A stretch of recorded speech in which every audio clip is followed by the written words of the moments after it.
Thanks everybody for joining the May 2024 RDAC meeting. Very excited about today's presentation on objective design standards. Before we jump in with that, we did want to touch base on a couple upcoming events and efforts that are happening under RDAC. We have an event coming up that's a little outside of our normal wheelhouse. On June 5th, we are planning a tour of Southwestern College. That'll be given by Zachary Silver at Gensler, who is a regional inclusive design director for the Southwest region. He's going to be touching on how that facility engaged in inclusive design and centered inclusive design throughout the design process, how it relates to their master plan. So again, that'll be on June 5th from 12 to 1 p.m. So it's 1 week before our next monthly meeting. So we're looking forward to that and the program as it starts, as it comes forward. So there'll be a nice opportunity to get together in person, see a facility and talk about some of the issues related to inclusive design and community development. Also wanted to invite Mahender Vasandani to talk about one of the efforts that we're starting to look towards developing for the Little A 24 conference in September. So Mahender, welcome. You're muted. Okay. Hi, everyone. This is Mahender. Many of you may or may not know me yet. But anyway, as Jonathan mentioned, we are planning to have a conference session with AIA in September, I believe, right, Jonathan? That's correct, September 26th. On objective design standards, affordable housing, neighborhood character, and related issues. I will be working with the executive committee to narrow down the focus or better define the focus of the conference. But in the meantime, I'd like to go ahead and invite from all your members your interest to help me fine-tune and work on planning the session for the AI conference. So let me give you my email address, which is, make a note of it, please, mgvdec16@gmail.com. Maybe you can put that in the message as well, Jonathan. Yep, I'll drop it in the chat. I invite from you 3 to 4 people at the outset. We can narrow it down as necessary. But to help me plan this conference, I'll appreciate responses from you at your earliest convenience. Thank you.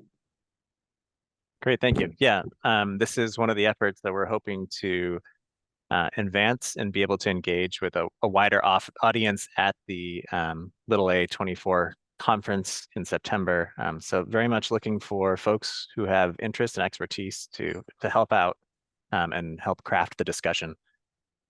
All right, thank you. Vicky, do we have any updates on next month's meeting? Can we make an announcement about that? Oh, sorry, your audio isn't coming through for some reason.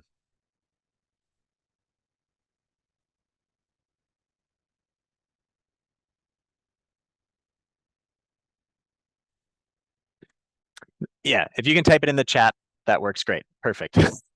We'll do that. Keep your eyes peeled on the chat for an announcement about next month. All right. Any other announcements, Melanie? I don't think so. I think we can do a quick introduction and get on with our presentation and discussion today. Great. Yeah. So thanks. It looks like we have a couple great events coming up, but today's event is the main highlight. So we want to welcome Howard Blackson of Michael Baker International and Eric Lardy of the City of Carlsbad for our diving into objective design standards discussion today, which builds off of last month's discussion on developments in state and land use local policy with Bill Fulton. So brief intros. Many of you know Howard already. He's an urban designer, site designer, and regulatory wrangler from the contextual school of thought. Working with Leon Creer on past projects, he has shaped theoretical approach to his professional practice, which is currently at Michael Baker, and Howard was one of the main urban designers working on the objective design standards for the city of Carlsbad. And also Eric Lardy, AICP, is a city planner for the city of Carlsbad and has been working with the city for the last 3+ years, having formerly worked for the County of San Diego for over 16 years. Eric brings a breadth of knowledge from the planning realm with him for today's presentation. So today we hope you learn more about what objective design standards are, why they may be required in California, and how they may affect your work as design or land use professionals. So they'll be presenting on a recently adopted objective design standards. And then at the end, we have time for some discussion on how RDAC members can get more involved in the development process of these, as other cities in the region will also be preparing these. That would be great. So I think Eric's going to go first, followed by Howard. And then if there's questions along the way, feel free to please drop them in the chat, and we'll have plenty of time at the end too. Thank you.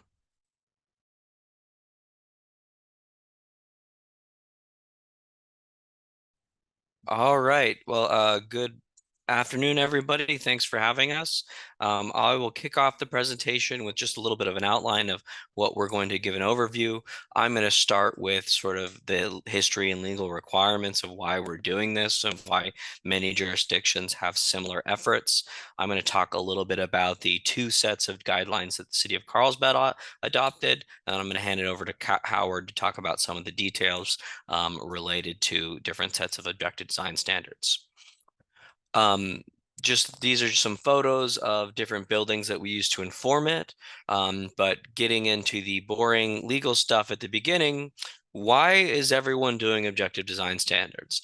There's been a number of state laws that have changed over the last several years, and the last month's meeting that I attended talked about how it's kind of an overwhelming number of state laws that are changing year after year.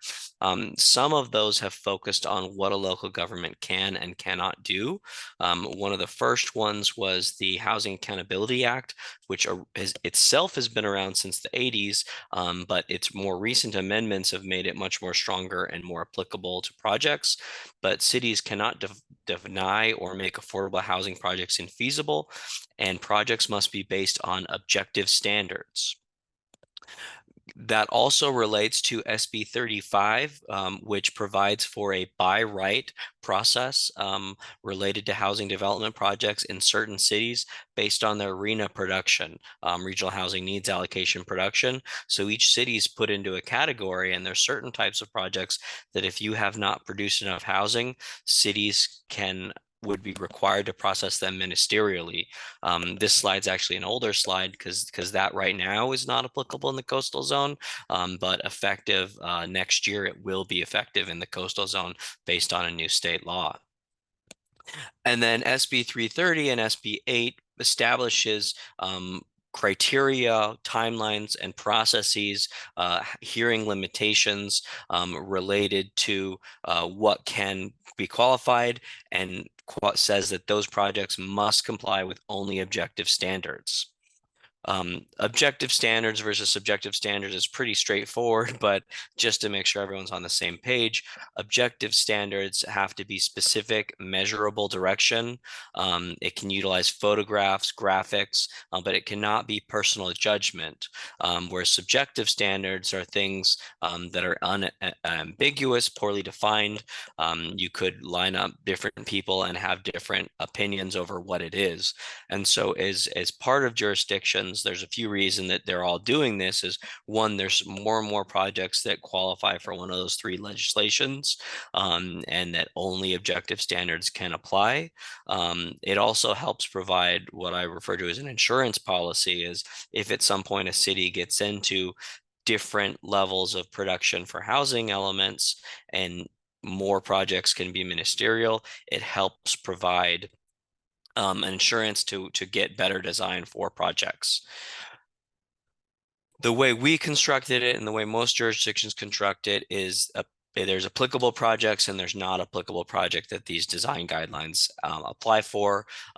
What we look at is essentially the ones that SB 330 applies for. So we're looking at multifamily or mixed use projects that are at least 2/3 residential, or we apply ours to duplexes.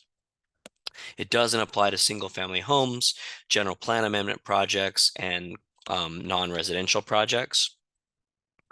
And then it doesn't mean that not any of our other development requirements apply. So a typical zoning ordinance has other objective requirements. And one of the main things about Carlsbad's plans is we were not redoing our zoning ordinances. We were not redoing our general plan.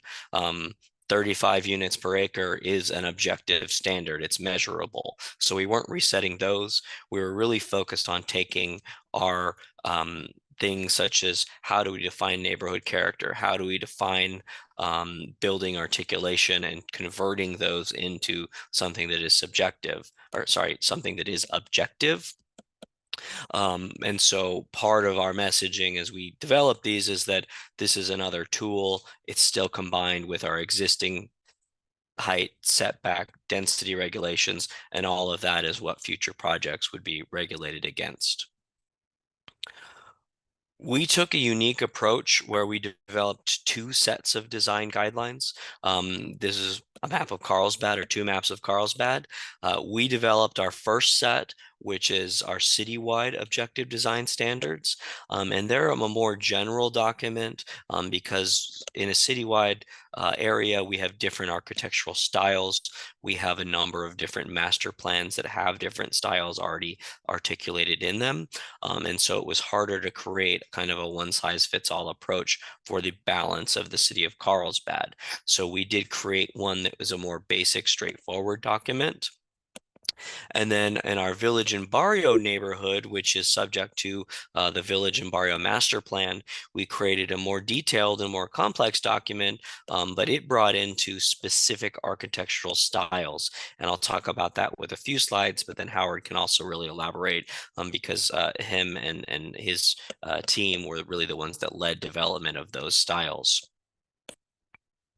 The citywide standard, this is just a screenshot of the cover and its overall contents. If anyone's interested, I can paste the links in if you want to look at more detail on it.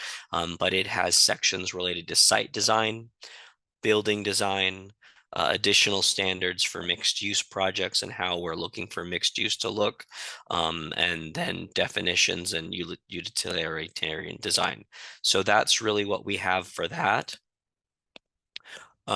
This is kind of a screenshot of what that one looks like. This is showing how we want different canopies and awnings to be projected, different vertical elements, and different setbacks. And our goals were to help strengthen our local regulations, to ensure compatibility with existing community character, but doing it with the objective tools we have. One of our goals, and it was a housing element program, was to help reduce project costs so that projects they have more assurances, and then encourage residential construction of affordable and market rate units. Like I said earlier, we were very clear throughout the process that there was things that our project was doing and things that our projects were not doing. So we were looking to replace existing standards. We were not using this as to replace or update our general plan or a Village and Barrio master plan. Some of you may know, but for those of you that don't know, the city of Carlsbad went through a comprehensive general plan amendment in sort of 2015 era, and it took a few years after that for final Coastal Commission approvals, and the Village and Barrio master plan was updated similarly, sort of 2017 era. So they're fairly recent documents. A little bit about the way the Village and Barrio master plan design guidelines are set up is our master plan has different sub-districts, and these were already established, but these sub-districts already set the densities and the height requirements and the use requirements for it. And this is just a graphic that shows what are some of the different sub-districts in the village. What our design guidelines did was take that a step further and put in a menu of building types and architectural styles that are allowed in each of those districts. So this is our densest district. It's the village center district, and it put together what are the architectural styles that are allowed and what are the building types that are allowed, generally consistent with that 28 to 35 dwelling units an acre, 4-story construction. And so these were selected based upon a survey as well as based upon a design review committee, of which I think I saw one member attending here that was on the committee, but they helped guide the process and develop how we came up with this. It was all ultimately put into an attachment or an appendix to our existing village and barrio master plan for implementation. So that's what it looks like at the highest level for what is in our village center district. Looking a little bit about the Barrio, which is another portion of our master plan. It's a little bit lower densities, and it's less mixed use. The Barrio perimeter and the Barrio center districts don't allow for most types of non-residential. It switches to sort of larger apartments, small apartments to townhomes, and then changes the different styles that were allowed to be proposed in this district. For example, it no longer proposes that American mercantile, but if you saw, the village center didn't allow for that Victorian or the colonial Cape Cod. A lot of that was based on that public dialogue and discussion of what types of architectural styles really make the most sense at different densities. So I'm available to answer any other questions, and Howard's going to go a little bit more into the mechanics and some more of the detail on both our plan and styles, as well as what he's worked on with other clients. So I will go ahead and stop screen sharing, I think. There we go. So turning over to Howard. Thank you, Eric. And unfortunately, I'm not going to do what you told me to do. Sorry. I didn't talk. I didn't expand at all on Carlsbad, because I feel that Carlsbad was the hard part of doing of objective design standards, which are in the regulatory details, was done up front in the village and Barrio master plan by a group of really good firms that came up with really terrific sub-districts that were really place types. The village center was the most intense, and it had the village edge and the hospitality and the edge along the estuary, and then the Barrio, which had more intensity on its edges by the train depot, train stop, train line, and the freeway that stepped down to the older residential neighborhood in the center. So it was a very good planning structure that was easily, I shouldn't say easily, but that was allowed to have a very good set of design regulations, design standards.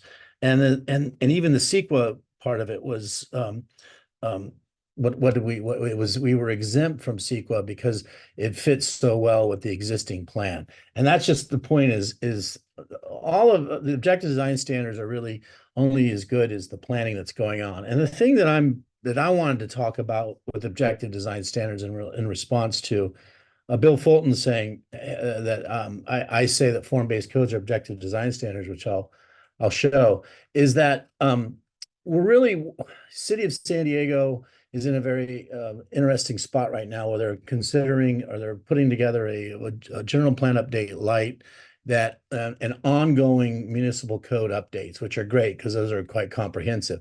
And one of the things that's I think in conflict that objective design standards would solve for is that the ongoing code updates are saying that regulations need to be increased predictability in the application of other regulations. And I'll say this: San Diego has done a tremendous job of waiving bad zoning, waiving the bad planning on our transit corridors, which I'll talk about a little more in a minute. But without a plan, without regulations that are predictable, clear, more adaptable, eliminates redundancies. Right now, we've switched. Remember how it used to be where we couldn't tell a client how long it would take for a project to go through the process because there was too much discretion. To today, we're telling clients we have no idea where you're going to begin the process. You have 4 or 5 different ways of entering into this very predictable entitlement process of 30 days if you're affordable housing, and just a matter of months instead of years now if it's by right and you add affordable housing to it. But you don't know how to start. There's so much going on, and I think that's because we've done the first step of reform by waiving the bad zoning, but now we need to plan for what we want to do in those areas. And I think that's what the Village of Barrio Master Plan did so well, to allow for objective design standards that were quite detailed and absolutely brilliant. It's a joke.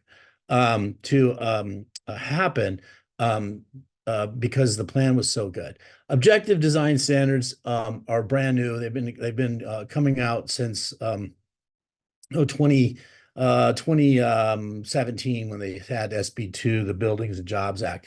But you can also see it was about 2017 is when form-based codes just took off. This is from Form-Based Code Institute, and this is municipalities that have been adopting form-based codes, and they've been around. I've been working on them for 20 years, and across the nation. And our state laws are just reinforcing that. The state laws that now say objective design standards should go along with it on housing, affordable housing and transit. You've got 235, 339, 2668, 6, 2011, and 375 are actually or these are all of these laws that are saying put affordable housing with transit, are saying get rid of the discretionary planning process and use an objective design, a regulatory process that's streamlined. And so what's been happening, what's been building up to this, has finally exploded. And this gets to that the regulations, which are on the right of where the building sits and the building type, really depend upon the form of that building, or the objectivity of a private building. The standard regulations need to be planned. There needs to be a place. There's a center, there's a middle, there's an edge, there's natural rural areas, and there's very urban areas. And where we did this first in San Diego, I was in Ramona. We've been working in Ramona for a long time, for over a decade, on objective design standards, the form-based code that says. Howard, I hate to interrupt for a second. Are you intending to share screen right now? We're not seeing your screen. Oh, you're kidding. No. Oh, you're kidding. You got to be kidding.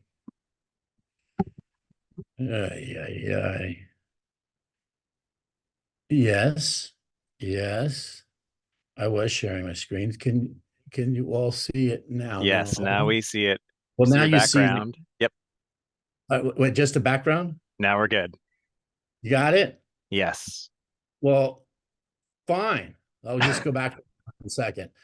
This was the code that I was saying that says at the bottom of the municipal code update, it says we need increased predictability in land use regulations. You need planning to do predictability. You need codes to do predictability. We're waiving it.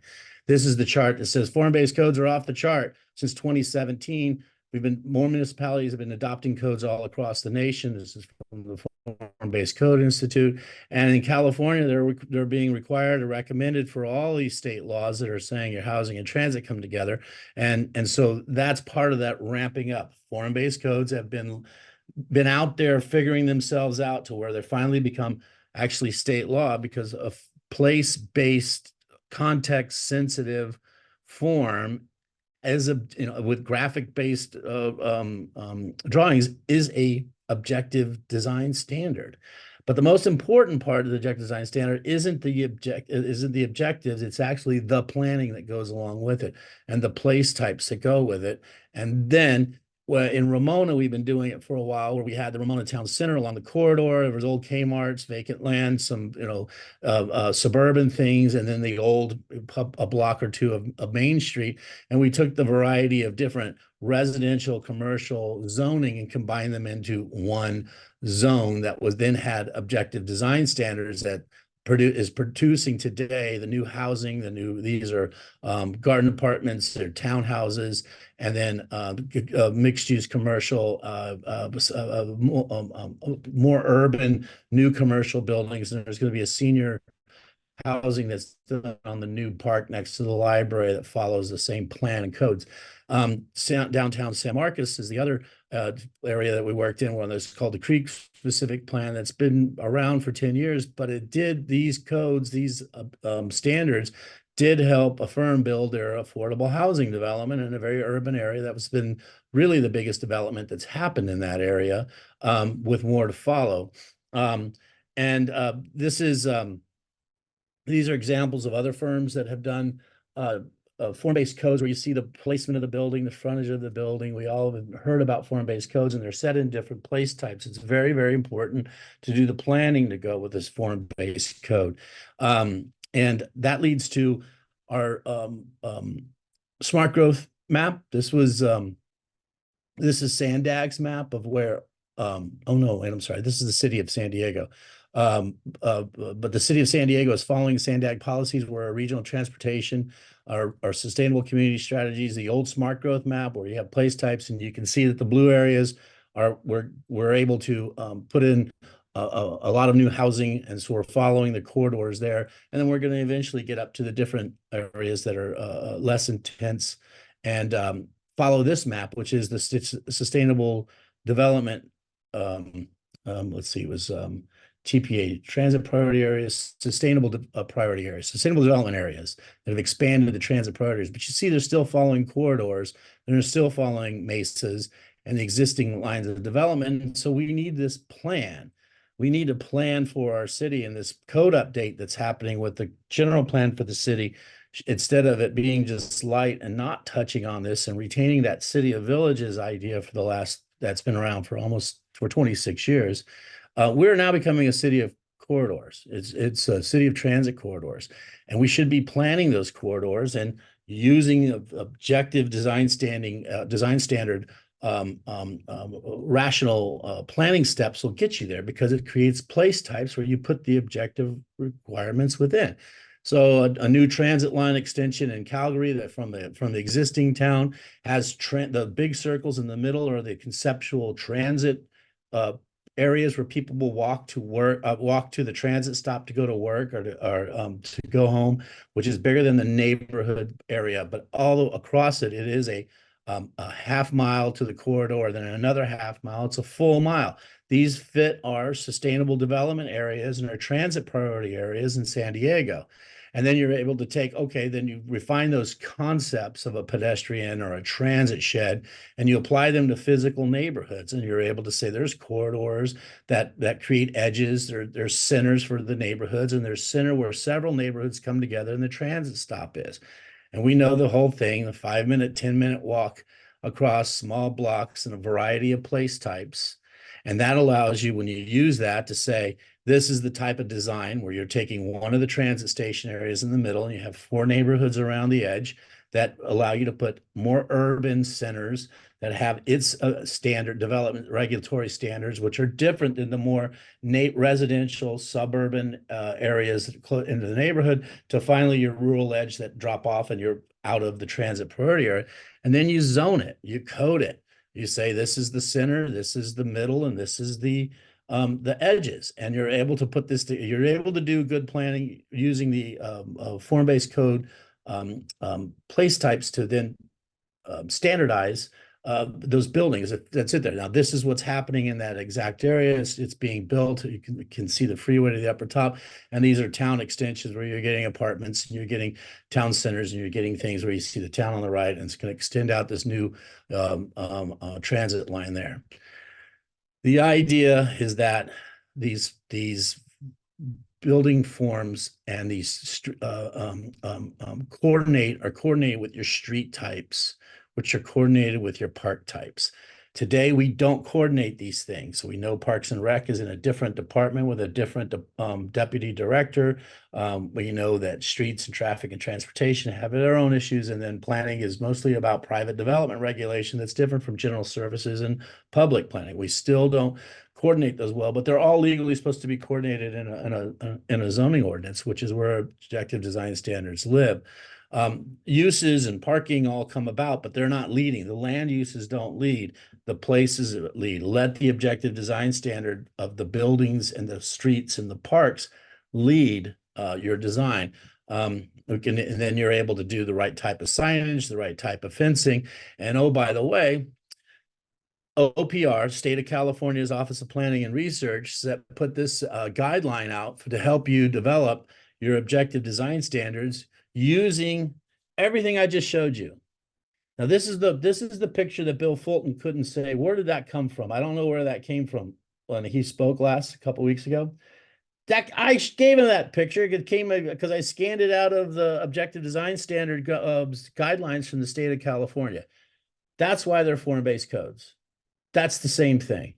I know that Opticos out of the Bay Area is very helpful with OPR to put these standards together. You can find these in Santa Clara County, Sacramento, city of Sacramento, and you'll find these same standards of where to put these things, but they're all based on planning, a center, a middle area, and the edge. So you have to have the planning to go with the standards.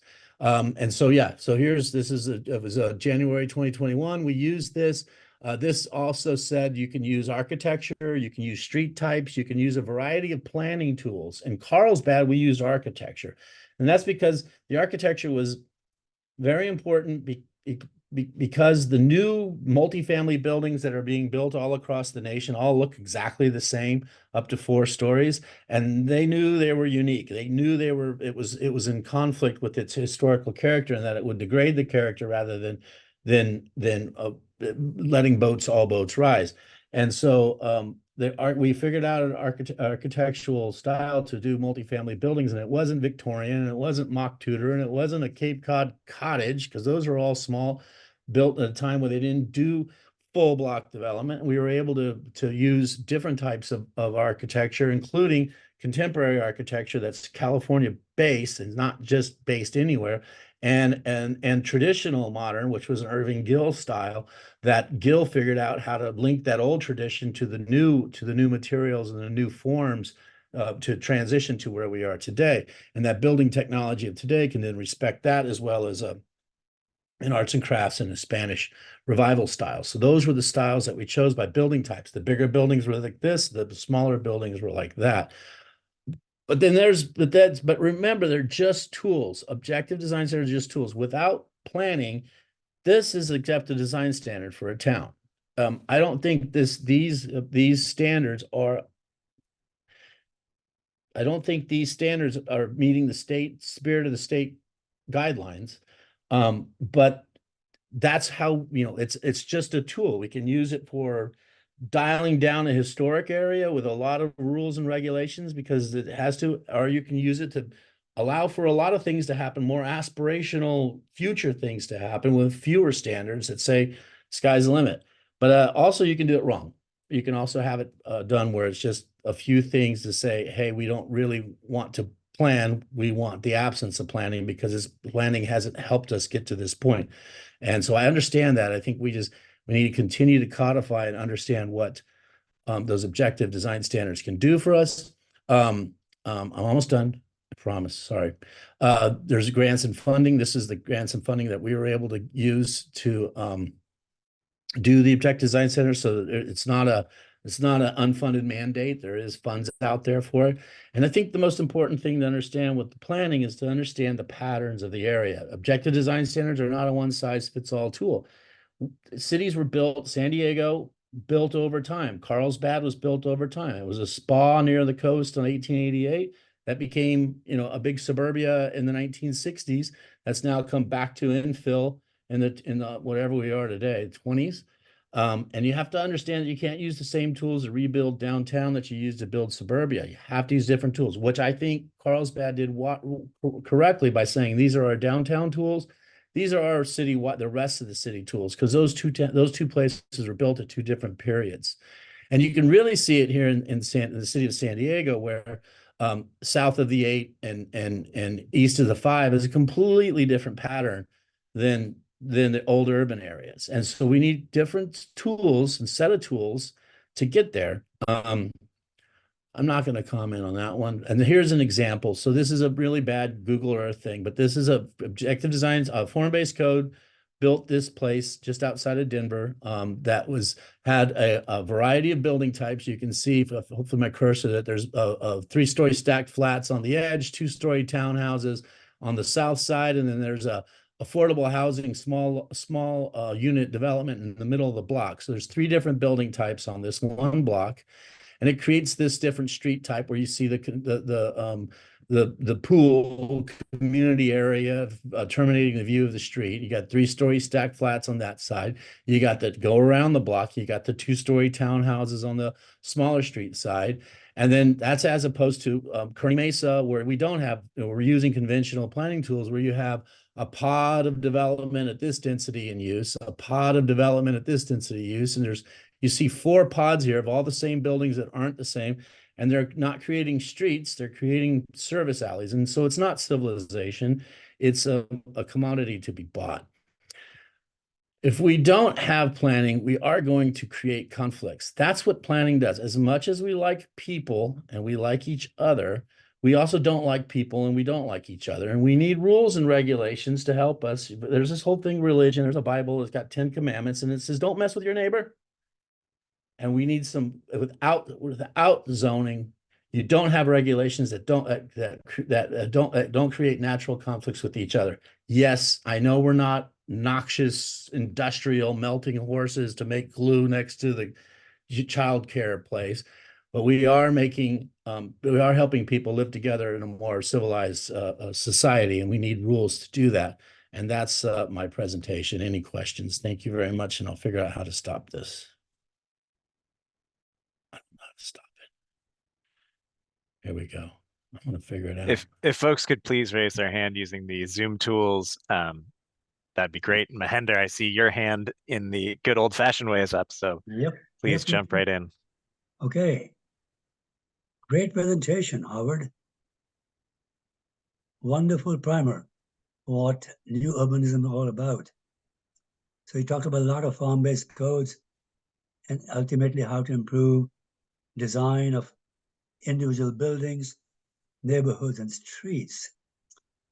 Going back to the Carlsbad presentation, which Eric Lardy also did a great job of explaining as to how they went about creating the ODS. Some of the basic questions that come to my mind is, Eric, if you can answer this first, what was the basic motivation to get this ODS done? Was it affordability? Was it neighborhood character compatibility? Were they both? What were the primary concerns? I believe. Go ahead. Sorry. Who was speaking? Eric, go. So I think it was really a number of things converging. The Village and Barrio Master Plan was most recently updated in 2017. Out of that, there was a lot of comments and questions about what it's allowing. And it's really a new time in development and growth in the city of Carlsbad. The city had a growth cap that the state directed had to be removed and thrown out, and that was part of the last housing element update that was adopted in April of 2021. And then there was also funding sources that were available, and so the city obtained 2 grants, one grant to pay for each to help pay for the consultant costs. One was an SB2 grant and one was a REAP grant through SANDAG that helped pay for these, and it really just helped give us better guidance and better policy direction for the community and landowners, developers in the neighborhood. I have a follow-up question. And I think that's at the local level for Carlsbad, at the statewide level. I think what's happening is the BIAs, the building industries, have all complained so much about the planning process and the entitlement process and discretionary process that the state, when it became affordable housing focused, which I think is pretty easy to do because there's no, it's private development. You're not putting too much money into it. They understood that they need regulations, and that the most successful regulations at the latest greatest were form-based codes, which is why they, instead of calling form-based codes, they call them objective design standards, because that's exactly what they are. Right, right. My other question was, in terms of the expedited approval process, I know it's supposed to result in some savings for the developers, but I'm also wondering if the objective design standards end up increasing the cost of a project. I happen to see the presentation that you both did to the Planning Commission. And Howard, I believe you mentioned that there was an instance where even the materials of, let's say, window frame may be dictated by ODS. So beyond just the form, which you want to be pleasing, and in keeping with the character of the neighborhood, if we end up increasing the cost of the construction of a project, how does square with the potential savings on the other side because of the streamlined process? Can any one of you address that? I'll be happy to. Okay. It depends on the level of detail you want in your code. I showed you objective design standards that said landscape was the thing, and that's not going to increase costs or anything. So objective design standards themselves do not increase costs.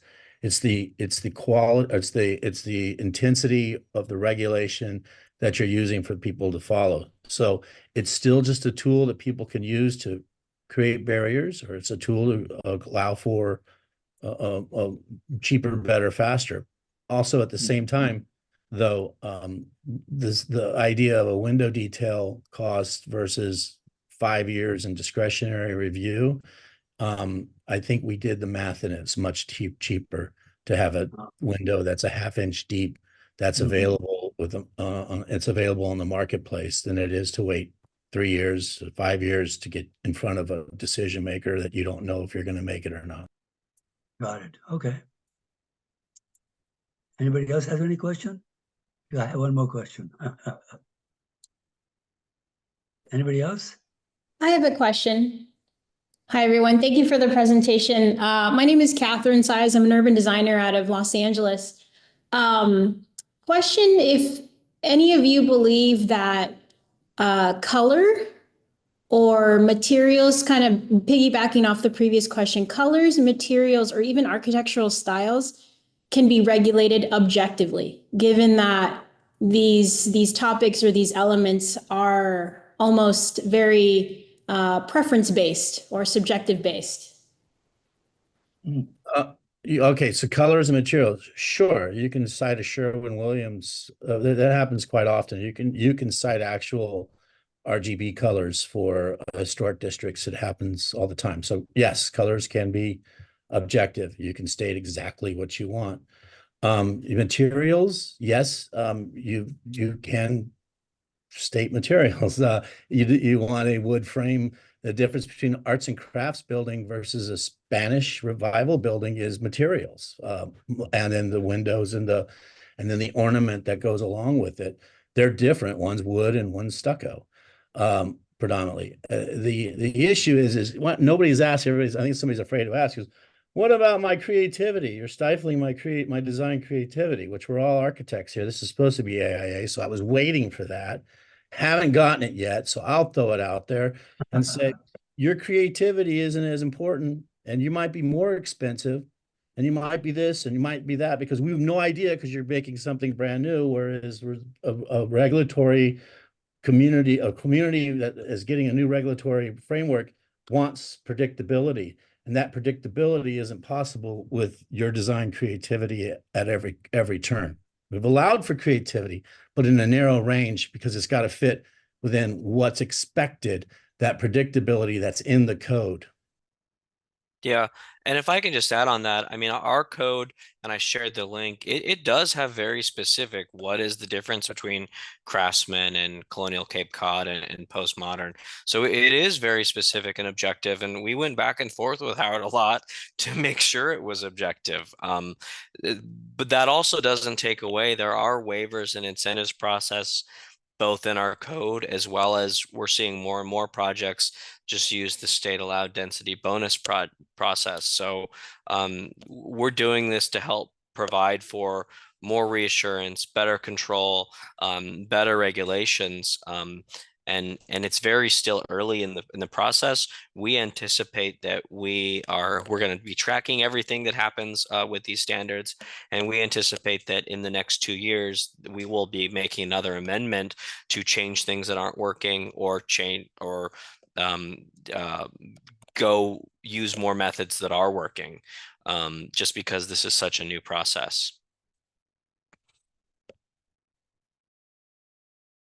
Eric, I was trying to start a fight. I see my Commissioner Lafferty raising her hand. Hi, good to see you guys. Thanks for the presentation. Yeah, I was lucky enough to work with these gentlemen on the objective design standards as the planning commissioner representative to the objective design committee. So I applaud the work that they put together for our community, and especially with the Village and Barrio master plan amendments to to include objective design standards. And because I'm the only architect on the planning commission, we really tried to focus very much on the architectural aspects of our community, because one of the things that has been most concerning about the developments is that they're pulling from all of these different, developers tend to pull from lots of different sources to be able to create projects in our community, but there's no real unified idea that is evident. And unfortunately, you know, we're transitioning from a very suburban community to a more urban community. And so there's just a very different approach every time you get a project in front of our committee. So very grateful that Howard and Eric were able to you know, steer this in a good direction. The thing that I wanted to ask Eric was how many projects have been realized to date with this standard? And I know we just approved it months ago, right? I mean, is it months ago? How long is it? It was approved sometime last fall. Yeah, September or October. Yeah. Yeah, I mean, we're just now starting to get projects and measuring them against it, both citywide and in the village. We also still do not have either of them effective within the coastal zone. And we're encouraging the Coastal Commission to review these ahead of our other applications. But we have, I think, like many jurisdictions, have a long list of things we need the Coastal Commission to review and approve. I appreciate that clarification. Thanks. Yeah, I know there's discussion, and I'll say there's the planner, it was the project manager for the Shelley Glennon is on here, and she was fabulous because as much as, and whoever said it earlier, was I bring a lot of baggage, my new urbanist baggage, my biases to this, and Eric had to fight, but Shelley was really the one that kept me in line, us in line with the community and the community's engagement and their want for this. So it wasn't something we made up. It was something that we customized for the Village Barrio area.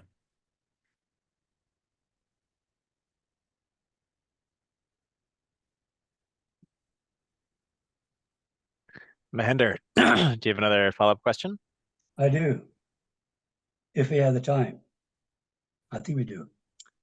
In terms of this idea of compatibility with neighborhood character, I have been wondering, I do not know all the details of the planning, but I suspect all the multifamily projects in the future that you'll be approving through this process are scattered in a given neighborhood the way you defined it, or are they contiguous The reason I ask that is that if they're contiguous, there could be a critical mass where the new projects could actually set up a new pattern of growth, new architectural style. If they're all scattered, what does it matter if one particular building was slightly out of character of the rest of the neighborhood? So this sort of question of aesthetics and bit or nebulous, how do you maintain character? Could any one of you begin to answer that? Yes. Okay. I see, Eric. Yes. Here's what we found out. The reason what the community really appreciated, which was part of the policies that were a bit confusing in the original village and Barrio master plan, was the idea that an eclectic architecture was the character of Carlsbad's Old Town, because we're not starting from scratch. We are starting with 120, 100, maybe 50-year-old town. It has had architectural styles come through it, every 20, 30 years. And what we found out was but later in the document, it said true architecture, keep with the architecture of the selected style. What we found out eclectic architecture actually meant was there was a true Victorian next to a true mid-century modern next to a true Cape Cod. And as you walk down the street, you saw a variety of styles, but each one was honest to its era of its style. And so we understood that eclecticism, and that was a policy statement in their vision in the very beginning, page 1, was to maintain the eclectic nature of it. And we understood the eclectic nature meant a variety of true styles. And instead of 5 styles that the city council had said we should start with, we ended up with 7. And the last one is actually the eclectic pluralism that we're seeing today, where there's a mishmash of materials and people trying to break up the massing of the larger building. And that was what was being built over the last few years that didn't fit the eclectic nature, because it by itself was eclectic, therefore making it a mess. It didn't fit in with their pattern. So we're saying there is a California modern eclectic style, and it has historic roots. It has a saw raw concrete, Jonathan Siegel sort of base. It has the mid-century modern floor-to-ceiling glass, ranchette style of a Cliff May, and then at the top it's got the faux sustainable looking butterfly roof or flat roof that it cantilevers over, that gives you balconies and indoor outdoor spaces. It's a very beautiful California style of the of today for the future, but it's not the only it's not the only selection. Now, if everybody could select that, you would end up with what you're talking about, a new style. But doubtfully everybody will, because in the 70s and 80s and 90s, the buildings you saw were arts and crafts or Spanish apartment buildings that were done so poorly without any planning. You had the backs of the buildings and the sides of the buildings, and you had really terrible details. It was still supposed to be Spanish. It was still supposed to be arts and craft, but it looked like a poorer version of it. We want to make better versions of all of it. Okay. And it's just design. Thank you.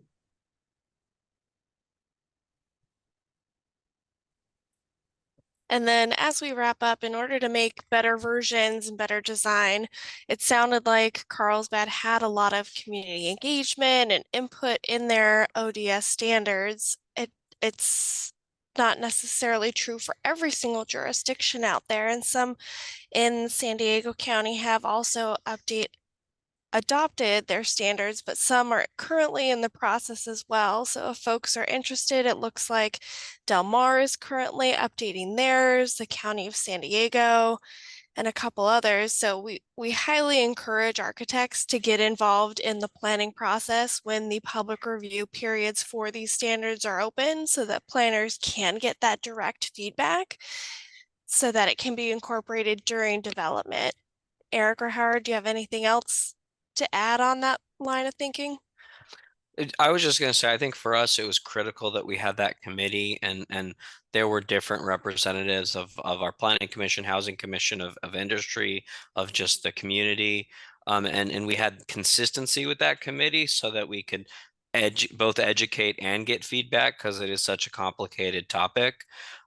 We had public outreach, but yeah, it would have been great to have additional folks attending those meetings because some of them were not as well attended as we would have originally had hoped. I see Kirk has a quick question. We got 5 minutes. Hey, thanks. I was wondering if that committee existed prior to this this work, or if it was put together exactly to do this. It was put together for this work. Got it. That makes sense. Thank you. Yeah, and I guess my final say is that I think that these objective design standards are a very appropriate next step for the current process of waiving bad zoning for affordable housing, multifamily, transit, oriented infill development that's all across the state. And we're kind of searching for a new direction from the conventional type of standards, and we're on the right path. This is the right next step. So lean into them, make them yours, and good luck. I'll add one more question. What if you had to pick one lesson learned from the process that you would select for or give to other jurisdictions who are engaging in the ODS process, what was that lesson learned, and what should groups like RDAC be advocating for within their communities as these processes are starting up?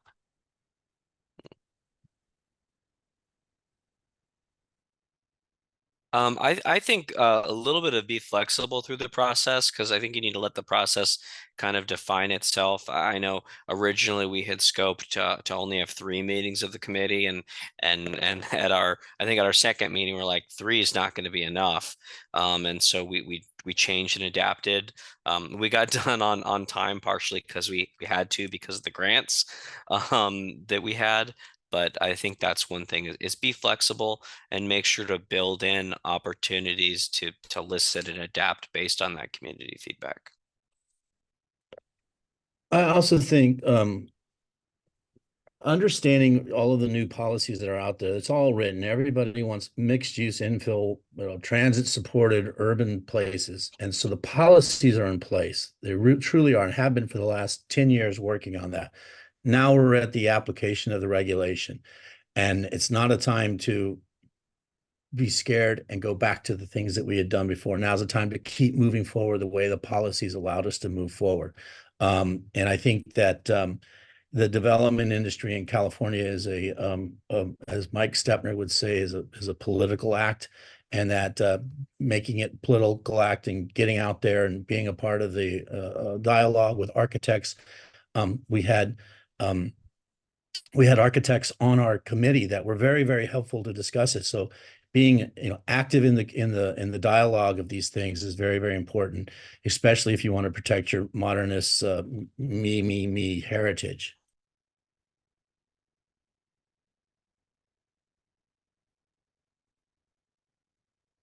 All right. Well, on that note, we'll let Howard get the last laugh, and want to thank everybody for joining today, and thank you to Howard and Eric. Thank you, Howard and Eric, for the presentation and the discussion today. Really do appreciate your time. Thanks all. We will see you next month, and if you missed it in the chat, there will be a presentation and discussion with the City of San Diego Stormwater Department regarding strategies for minimizing flooding and some of the impacts that happened from the flooding events this past January along the Choyas Creek watershed. So looking forward to that conversation in June. Thank you, everyone.